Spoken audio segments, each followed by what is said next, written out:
네, 안녕하세요. 이번 시간에는 3단원 아름다운 분자 세계에서 세 번째 내용 분자의 구조에 대해서 살펴보도록 하겠습니다. 분자의 구조 내용에서는 전자쌍 반발 이론으로 공유결합 분자의 모양을 예측할 수 있고, 그 다음에 전기 음성도와 쌍극자 모멘트 개념을 통해서 극성 분자와 무극성 분자를 설명할 수 있다입니다. 그러면 먼저 기본적으로 우리가 알아야 될 게 주변의 그 원자 주변에, 중심 원자의 주변에 공유 전자쌍이 몇 쌍이 있느냐에 따라서 분자의 모양이 예측된다라는 것을 먼저 이해를 해야 되겠습니다. 자, 여기 A 같은 경우에 중심 원자가 되는데요. 이 중심 원자 주변에 지금 요 같은 경우에는 공유 전자쌍이 두 쌍이 있죠. 그러면 서로 이 전자쌍들은 가까이 있으면 반발을 하기 때문에 어떻게든 멀리 있으려고 하는 경향이 있다는 거죠. 그래서 두 쌍 같은 경우에 서로 가장 멀리 있으려고 하니까 서로 반대편에 이렇게 있게 되는 것입니다. 그리고 중심 원자 주변에 공유 전자쌍이 세 쌍이 있으면 마찬가지로 서로 가까이 있게 되면 반발하기 때문에 직각보다는 120도의 정삼각형 각 꼭지점에 이렇게 있으려고 하는 거겠죠. 세 쌍이면. 네, 중심 원자에 공유 전자쌍이 이렇게 네 쌍이 있게 되면 이렇게 평면 사각형의 모습보다 각 입체 구조를 가지는 게 더 안정해집니다. 그래서 중심 원자에 네 쌍의 공유 전자쌍이 있게 되면 정사면체 입체 구조의 각 꼭지점에 다른 원자들이 있으려고 하는 경향이 있다라는 겁니다. 이렇게 해서 분자의 모양을 예측하는 것입니다. 그래서 중심 원자의 공유 전자쌍이 두 쌍이면 직선형, 세 쌍이면 평면 삼각형, 네 쌍이면 정사면체 모습을 이룬다는 것입니다. 그리고 이것을 정리한 이론이 전자쌍 반발의 원리 이론인데요. 한 분자 내에서, 그러니까 중심 원자를 둘러싸고 있는 전자쌍끼리는, 그게 공유든 비공유든 전자쌍끼리는 서로의 정전기적 반발력에 의해서 전자쌍들은 다 전자들끼리 모여 있는 거니까 전자들끼리 서로 같은 전하를 띠니까 반발이 생기죠. 그래서 전전기적 반발력에 의해서 어떻게든지 멀리 떨어져 있으려고 하는 이론을 얘기하는 것입니다. 그래서 전자쌍의 수가 아까 얘기했지만 중심 원자에 대해서 두 쌍이 있게 되면 선형으로, 직선형으로 이렇게 되죠. 세 쌍이면 평면 삼각형, 네 쌍이면 정사면체 각 꼭지점에 원자들이 있게 됩니다. 그래서 결합각이 선형 같은 경우에는 이게 180도가 되겠죠. 그리고 평면 삼각형 같은 각 꼭지점에 세 개의 원자가 있게 되고, 이 결합각이라는 것은 이 원자와 중심 원자와 바깥 다음 원자들 사이에 이루는 각이죠. 그래서 120도가 되겠죠. 그리고 정사면체 같은 경우에는 정사면체 중심에 109.5도라는 결합각을 가지게 되는 것입니다. 전자쌍 간의 반발력의 크기는 공유 전자쌍 같은 경우에는 원자와 원자들 사이에 두 원자핵 사이에 한정되어 있죠. 근데 비공유 전자쌍은 한 원자에만 그게 편제되어 있으니까, 한 원자에 속속되어 있으니까 더 그 원자에 가깝게, 비공유 전자쌍 같은 경우에 그 한 원자에 더 가깝게 있게 되죠. 따라서 공유 전자쌍보다 원자 주변에 더 많은 공간을 요구하게 됩니다. 따라서 이렇게 비공유 전자쌍이 공유 전자쌍보다 더 많은 공간을 차지하게 되겠죠. 그래서 공간은 공유와 공유 사이의 반발력이 공유와 비공유 사이의 반발력보다 작고, 그러면 가장 많은 것이 비공유와 비공유 전자쌍 사이의 반발력이 가장 크다라는 거죠. 그래서 공간을 많이 차지한다는 얘기입니다. 자, 그러면 본격적으로 분자의 구조를 결정해보면, 전자쌍 반발 원리에 의하면 중심 원자 주위에 존재하는 공유 전자쌍 수에 따라 분자의 구조가 결정됩니다. 다 얘기했던 거지만 중심 원자에 대해서 공유 전자쌍이 두 쌍이면 기하학적 구조가 선형이랬죠. 세 쌍이면 평면 삼각형, 네 쌍이면 정사면체. 그러면 공유 전자쌍이 세 쌍이 있고 비공유가 한 쌍이 있게 되면 이것은 삼각뿔형이 되죠. 그리고 공유가 두 쌍이고 비공유 전자쌍이 두 쌍이면 물처럼 구분형이 되는 것입니다. 그래서 대표적으로 여러분 수준에서는 주로 2주기의 원소들이 가지는 수소의 수소 화합물에 대한 분자 구조가 주로 많이 나옵니다. 왜냐하면 수소는 홀 전자가 하나고, 그래서 갖다 붙이기가 편하기 때문에 그렇죠.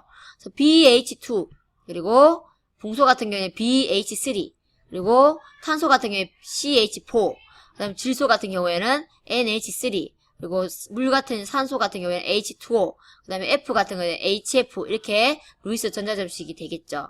그러면 중심 원자 Be는 공유 전자쌍이 2쌍, B 같은 경우는 공유 전자쌍이 3쌍, 이렇게 해서 분자 모양이 결정된다는 것입니다. 그래서 자, 이렇게 공유 전자쌍 2쌍, 3쌍, 얘 같은 경우는 4쌍, 그리고 NH3 같은 경우에는 공유가 3쌍, 비공유가 1쌍, 그리고 물 같은 경우에는 공유가 2쌍이고 비공유가 2쌍, HF 같은 경우에는 공유가 1쌍이고 나머지가 비공유 전자쌍이 되겠죠. 그래서 분자 모양은 극성은 이렇게 공유가 중심 원자에 대해서 공유 전자쌍이 2쌍이면 아까 얘기했지만 선형의 180도의 결합각을 가지게 되고, 수소와의 결합이 모두 다 BE 같은 경우에 수소와의 결합이 양쪽 다 동등하므로 전기음 송도 차이가 똑같겠죠. 그래서 무극성이 되는 것입니다. 이건 나중에 다시 설명하겠습니다. 중심원자의 B 같은 경우 중심원자 B에 대해서 주변에 공유 전자성이 3쌍이 있게 되죠. 그런 같은 경우에 아까 얘기했지만 평면 삼각형이 되죠. 결합각은 120도가 되겠죠. 무극성이 됩니다. 자, 그리고 분자 모양과 극성에서 CH4 같은 경우에는 탄소가 중심원자고 공유 전자성이 4쌍이므로 정사면체의 109.5도가 되겠죠. 극성은 무극성이 됩니다. 자, 그리고 NH3 같은 경우에는 중심원자 N에 대해서 공유 전자쌍이 3쌍이 있게 되고 비공유가 1쌍이 있게 되죠. 비공유는 공유에 비해서 공간을 많이 차지하게 돼요. 그래서 만약에 여기가 비공유가 아니고 공유 전자쌍이었다면 정사면체였겠지만 비공유 전자쌍으로 공간이 많이 차지하게 되어서 질소와 수소와의 이 공유 전자쌍의 이 선들은 눌려지게 됩니다. 비공유에 대해서. 따라서 약간 정사면체에서 일그러진 삼각뿔형이 되고 결합각은 109.5도보다 작은 눌려졌기 때문에 결합각이 줄어들었죠. 그래서 107도가 되는 것입니다. 그리고 극성을 띠게 되겠죠. 물 같은 경우에 이번에는 비공유 전자쌍이 2쌍이나 되기 때문에 원래는 정사면체 공유 전자쌍이 다 되었다면 4개 다 공유 전자쌍이었다면 정사면체였을 때지만 공간을 많이 차지하게 되는 비공유가 2개나 있기 때문에 더 많이 눌려지게 되죠. 그래서 더 일그러진 정사면체에서 더 일그러진 구분형이 되는 것입니다. 결합각은 104.5도가 되는 거죠. 그래서 극성이 되는 것입니다. 그리고 마지막으로 HF 같은 경우에는 이제 공유가 1쌍이고 비공유가 3쌍이죠. 그리고 이것은 선형의 모습이고 극성이 되겠죠. 자, 전기음 송도 모습, 전기음 송도에 대해서 보도록 합시다. 전기음 송도는 분자 내에 이게 이제 전기음 송도가 이런 공유 결합이 나타나는 이유가 공유 전자쌍을 얼마나 상대편의 원자에 비해서 자기 쪽으로 잘 끌어당기느냐에 따라서 극성을 띠게 되느냐가 전기음 송도예요. 따라서 전기음 송도는 공유 결합 화합물에 대해서 아주 중요하게 작용하는데요. 분자 내에 각 원자가 공유 전자쌍을 끌어당기는 척도를 상대적인 힘의 크기로 나타낸 것이 전기음 송도인 것입니다.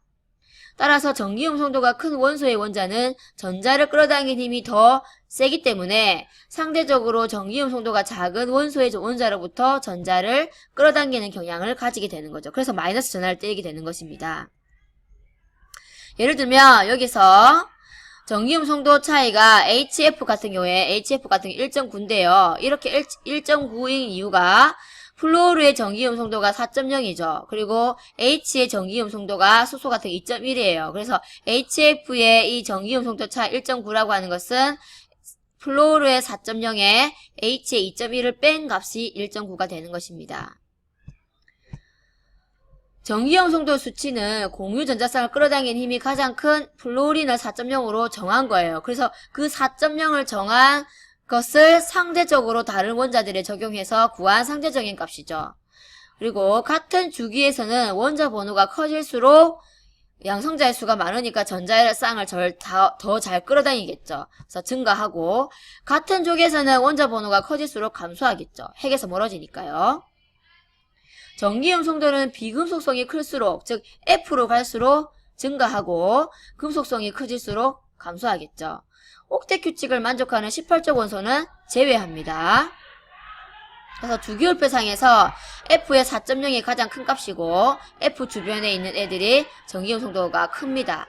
그리고 H 같은 경우 2.1의 값을 가지게 되는 거죠. 그래서 주로 F가 4.0으로 가장 크고 주변의 O와 N이 큰 값을 전기음 송도를 나타냅니다. 할로겐 원소가 주로 크고요. 금속이 가장 약하게 되겠죠. 자, 이걸 바탕으로 무극성 분자를 판단할 수가 있는 거죠. 자, 무극성 분자는 이렇게 이원자 분자, 같은 원자가 두 개의 전자쌍을 공유해서 생기는 이원자 분자 같은 경우에는 전기음 송도 차이가 0이 되겠죠. 그래서 무극성 공유결합은 무극성 결합을 하게 되고 무극성 공유결합이 있는 이원자 분자는 서로의 전기음 송도 차이가 0이 되기 때문에 모두 다 무극성 분자가 되는 것입니다.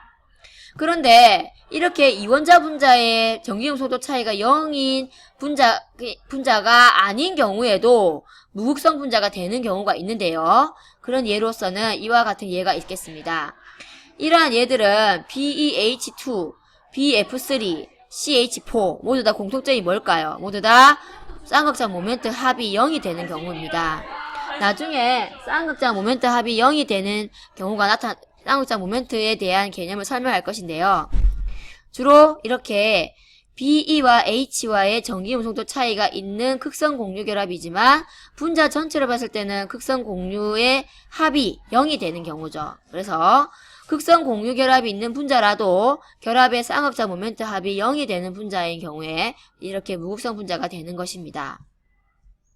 그리고 극성 분자의 모양 같은 경우에 바로 전기음 송도 차가 바로 0이 아닌 이런 분자들인 경우죠. 이 CH4는 제외하고요.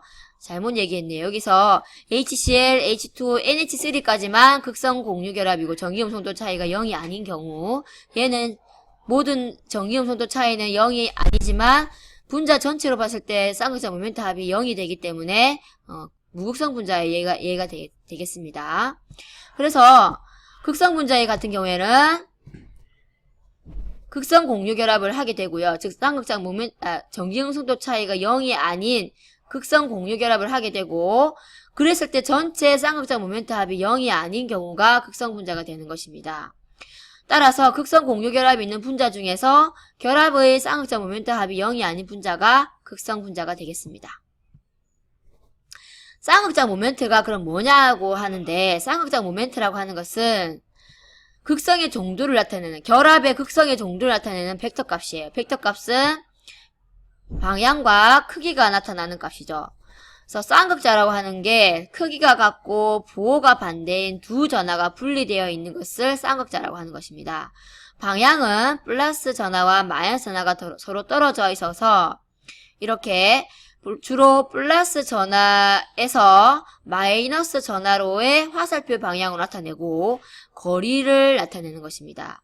그래서 극성 분자에서 두 원자의 여기서 플러스 전하를 띄고 마이너스 전하를 띄는 두 원자에서 전하의 거리를 곱한 벡터 값이라는 거죠. 쉽게 얘기하면 여기가 H고 여기가 F라면 공유되고 있는 전자쌍은 주로 F쪽에 끌려가서 여기가 부분 마이너스 전하를 띄고 여기가 부분 플러스 전하를 띄어서 두 전하, 극성을 띄는 두 전하의 거리를 곱한 거죠. 전하와 거리를 곱한 그것이 벡터 값이 쌍극장 모멘트 값이 되는 것입니다. 그래서 뮤 값이라 하는 쌍극장 모멘트 값은 전하와 거리의 곱으로 나타내는데 방향은 플러스 전하에서 마이너스 전하의 화살표 방향으로 나타내는 것이고 여기서 Q 값은 양극의 전하, H면 H 플러스, F면 F 마이너스, 그리고 H와 F의 두 전하의 거리가 R이 되는 것입니다. 그래서 쌍극장 모멘트 방향의 표시는 플러스에서 마이너스로 나타내고 크기는 이렇게 길이로 나타내는 것입니다. 무극성 분자는 쌍극장 모멘트 값이 0이고 그래서 쌍극장 모멘트 값이 클수록 극성이 크다라는 것입니다. 여기서 끊고 다시 이어서 하도록 하겠습니다.